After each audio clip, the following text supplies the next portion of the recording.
बिस्मिल्लाहिर्रहमानिर्रहीम। अस्सलाम वालेकुम नाज़रीन, बोल्ड न्यूज़ में खुश आमदीद। आज हम एक चौंका देने वाले वाक़या पर बात कर रहे हैं जिसने पाकिस्तान में बहुत सारे लोगों को झंझोड़ कर रख दिया। मंगल को इस्लामाबाद में PTI के तर्जमान रऊफ़ हसन पर हमला हुआ जिससे वो ज़ख्मी हो गए और बड़े पैमाने पर वाक़े की मज़म्मत की गई। आइए इस वाक़े की तफसीलात और मुज़म्मरात दरियाफ़्त करते हैं।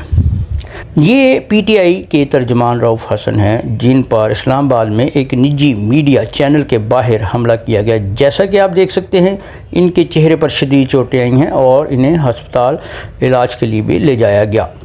ये हमले की CCTV फुटेज है। इसमें 4 अफराद को दिखाया गया जो मुबैना तौर पर ख्वाजा असराउन से तल्लुक़ रखते हैं। रऊफ़ पर ब्लेड से हमला करते हैं।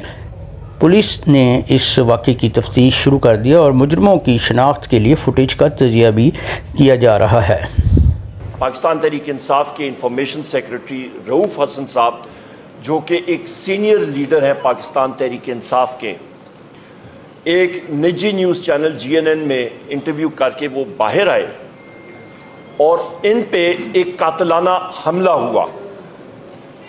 मैं ये बात कहता चलूँ कि ये कातिलाना हमला कोई पहली बार नहीं हुआ, एक दिन पहले भी हुआ और उसको जिस तरह भी हुआ वो ख़ुद भी रऊफ़ हसन साहब आपको बताएंगे। इन्होंने उसके बारे में कोई ज़्यादा सोच नहीं की, वो कि मैं नाराज़ हो रहा था कि आपको फिल-फौर वो भी रिपोर्ट करना चाहिए था। उसके बाद वो बच बचाओ परसों हो गया, पर कल जो कातिलाना हमला हुआ और जिसकी वीडियो फुटेजेस आपने देखी, ये रब्बुल इज़्ज़त ने रऊफ़ हसन साहब को एक दूसरी ज़िंदगी दी है।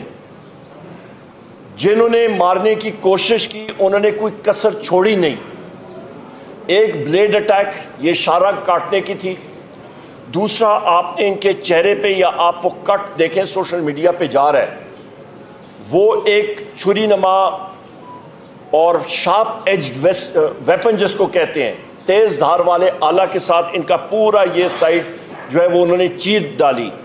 और यहाँ पे आप साथियों को ये मैं बताना चलूँ, और यहाँ पे आपके साथी जो डॉक्टर्स भी हमारे हैं ख़ानदानों में या बाकी भी, उनको पता होता है कि आपका सारा नर्व सिस्टम इधर से होता है और खुदा न खास्ता बहुत बड़ा हादसा होने जा रहा था जिससे अल्लाह ताला ने बचाया। उसके बाद जिस बहादुरी के साथ मेरे बड़े भाई रऊफ़ हसन साहब ने सारी चीज़ को टैकल किया, रात तक पिम्स में जाके रिपोर्ट दर्ज कराना, मेडिकल लीगल रिपोर्ट हुई और FIR के लिए पुलिस आई। यहाँ पे फिर मसला शुरू हो जाता है ख़वातीन हज़रात। जो मैंने आपको हादसा बताया वो हो गया, पर इशू जब आता है जिसके ऊपर फिर हम लोग उंगली उठाते हैं, जिसके ऊपर फिर हम लोग कहते हैं, जिसके ऊपर हम लोग फिर बात करते हैं, मैं रऊफ़ साहब पे जो जुल्म हुआ, बर्बरियत हुई, उनको कत्ल करने के लिए जो गैर कानूनी कदम उठाया गया, मैं उसकी शदीद अल्फाज के अंदर पाकिस्तान तहरीक इंसाफ के कारकुन की हैसियत से मज़म्मत करता हूँ। और अगर कोई एक आदमी जो इसका ज़िम्मेदार है उससे पूछना चाहता हूँ कि क्या हासिल करना चाहते हो आप पाकिस्तान के अवाम से, आपने क्या सबक मशरक़ी पाकिस्तान से नहीं सीखा।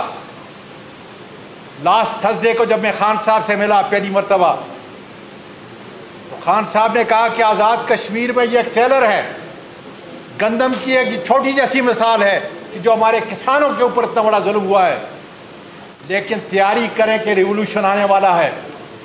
और मेरा ख्याल है, मैं भी दे रहा हूँ कि वो रिवोल्यूशन खुदा के फजल से KPK से उठेगा। हर घर, हर बेटी, हर माँ, हर नौजवान, हर बूढ़ा इन हालात से तंग है। वो अपनी हकीकी आज़ादी के लिए अपने लीडर कैदी नंबर 804, उसकी अज़मत, उसके नज़रिए के लिए अपनी जान का आखिरी कतरा तक खुदा के फजल से इंशाअल्लाह ताला बहा देंगे। और अगर हम पूरी कौम को अपील कर रहे हैं कि वो पुरअमन रहे, लेकिन इस बात की ज़्यादती का अजाला हो और इसकी पूरी इन्वेस्टिगेशन हो हर एंगल से कि ये अटैक रऊफ़ हसन साहब पे ख़ास कर क्यों कर किया गया है। देखिए, कल میں پہنچ گیا تھا ہاسپٹل میں، اور جب ہاسپٹل پہنچ گیا تھا تو میرے سامنے اس کی سٹچز لگی ہیں، اور وہ بڑا ڈیپ کٹ یہاں لگا ہوا تھا اور تیزدار دارے کا بریف تھا۔ کوشش یوں لگ رہی ہے کہ یہ جیگولر وین سے تھوڑا سا فرق تھا، تو اس لیے پولیس نے تو اس سٹیج پہ تعاون کیا تھا، اور پولیس نے ہمیں کہا تھا کہ جو آپ کی سٹیٹمنٹ ہوگی وہ ہم ریکارڈ کریں گے۔ میں نے رؤوف حسن صاحب کو کنسلٹ کر دیا تھا اور سٹیٹمنٹ ہماری ریکارڈ ہو گئی ہے، مجھے صبح اس کی کاپی بھی بھیجی گئی ہے، لیکن اس میں جو ہمارا مطالبہ ہے وہ یہ ہے کہ اس میں دہشت گردی کا دفعہ ایڈ نہیں ہوا ہے۔ ایسے واقعے اگر ہو تو وہ دہشت گردی کے زمرے میں آتے ہیں، لہٰذا اس میں دہشت گردی کا جو دفعہ ہے اس کی بھی ایڈ کیا جائے، اور جب دہشت گردی کا کیس ہو تو وہ ایک جوائنٹ انویسٹیگیشن ٹیم انویسٹیگیٹ کرتا ہے، اس لیے ہم بھی چاہتے ہیں کہ یہ کیس جوائنٹ انویسٹیگیشن ٹیم کر دے۔ اس حملے کی پورے میدان میں سیاسی رہنماؤں کی طرف سے بڑے پیمانے پر مذمت کی گئی ہے۔ عمران خان اور عمر ایوب سمیت پی ٹی آئی کے رہنماؤں نے مجرموں کے خلاف کارروائی کا مطالبہ کیا ہے۔ مسلم لیگ نون سمیت دیگر سیاسی جماعتوں نے بھی حملے کی مذمت کی ہے اور تحقیقات کا مطالبہ کیا ہے۔ ناظرین، اس حملے کے پیچھے ممکنہ محرکات کیا ہیں؟ کچھ کا کہنا ہے کہ یہ پی ٹی آئی کی آواز کو خاموش کرنے کی کوشش ہے، جبکہ دوسروں کا خیال ہے کہ یہ پی ٹی آئی اور حکومت کے درمیان سیاسی کشیدگی کا نتیجہ ہے۔ وجہ کچھ بھی ہو، یہ واضح ہے کہ یہ حملہ سنگین ہے۔ پاکستان میں آزادی اظہار اور جمہوریت پر اس کے گہرے اثرات مرتب ہوں گے۔ اس حملے نے پاکستان میں سیاسی تناؤ پر ایک بحث کو جنم دیا ہے۔ کچھ نے حکومت پر اپوزیشن کی آوازوں کو خاموش کرنے کے لیے فاشسٹ ہتھ کنڈے استعمال کرنے کا الزام لگایا ہے، جبکہ دوسروں نے سیاسی اتحاد اور سیاسی کارکنوں کے خلاف تشدد کے خاتمے کا مطالبہ کیا ہے۔ آخر میں رؤوف حسن پر پاکستان میں سیاسی کارکنوں کو درپیش خطرات کی ایک چکا دینے والی یاد دہانی ہے۔ ہم اس حملے کی مذمت کرتے ہیں اور اس کی مکمل تحقیقات اور انصاف کا مطالبہ کرتے ہیں۔ ہم سیاسی رہنماؤں سے بھی اپیل کرتے ہیں کہ وہ اس بات کو یقینی بنانے کے لیے مل جل کر کام کریں۔ ناظرین، مزید ویڈیوز کے لیے لائک، شیئر اور سبسکرائب کرنا نہ بھولیے گا۔ اگلی ویڈیو میں آپ سے دوبارہ ملاقات ہوگی۔ اسی کے ساتھ اللہ نگہبان۔ Subscribe now and press the bell icon. Never miss an update.